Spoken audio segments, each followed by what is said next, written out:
Армысыздар қадірлі көрермен, Ғабит Кәдірбай арнасында қош көрдік. Бүгінгі видеода мен сіздерге көрнекті этнограф ғалым, шежіреші, қоғам қайраткері Жағда Бабалықұлының жазғандарынан суыр туралы адам сенгісіз таңғаларлық естелігін айтып беремін. Ал сіз алдымен видеоға лайк басып, арнаға жазылып қойыңызшы. Менің арнамды қарайтындардың 98%-ы арнама жазылмаған адамдар екен, осы олқылықтың орнын толтырып жіберсек.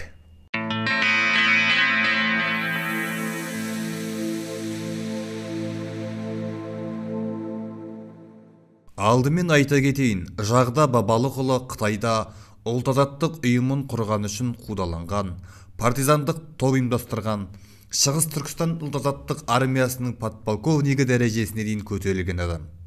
Осы кісі былай дейді: 1945 жыл. Партизанбыз. Қытаймен соғысып жатырмыз. Партизандарда не күн бар, медик жоқ, дәрігер жоқ. Bir күні бір жақсы азаматтың қарасанын оқ осып кетті. Бірақ сүйегі аман болғанымен, жарасы күннен күнге қауіпті болып бара жатты. Не істеу керек? Сонда біреу тұрып, бәлен жерде Түгенше деген емші бар еді, сол емшін алып келейік деді. Мақұл десіп, қос атпен 2-3 күніне жібердік. Алып келді. Түн ішінде жас мөлшері 70-ке тақап қалған, өте ширақ, тың әлгі адам жаралының жарасын көрді. Мынаның туыстарынан, жақындарынан немесе ауылдастарынан адам бар ма іштеріңде деп сұрады. Бар дедік. Ең жақсы мергендеріңнен 3-ін алып келіңдер деді. 3 жігітті алып келдік. Ал балалар, аталасыңдар ма? Аталамыз. Өтірік айтпайсыңдар ма? Өтірік айтпаймыз. Мына туыстарың осындай қауіпті дерттің астында қалған екен, сендер пәлен жерге баруларың керек деп бір жерді айтты. Жазды күні еді, Майлы деген тау бар еді, соның бір сайын айтты. Сол жерге барасыңдар. Онда суыр көп, өркетпей, айғайламай, шуламай ғана баспалап барыңдар да жатыңдар. Күтіңдер. Суыр іннің аузынан шығады да айғайлайды. Сол суырды өлмейтін жерінен атыңдар. Ол жаралы болғаннан кейін қайтадан інге кіріп кетеді. Күтіп отырыңдар. Біраз уақыттан кейін іннен және бір сау суыр шығады.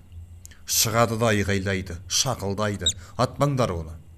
Ол біраз отырады да далаға кетіп қалады. Біраздан кейін даладан қайтып келеді. Іннің аузында тұрып және шақылдайды. Сонда сендер оны өлетін жерінен атыңдар. Сол жерде құлайтын болсын. Барыңдар. Соның аузында 3-4 тал шөп болады, соны алып келіңдер.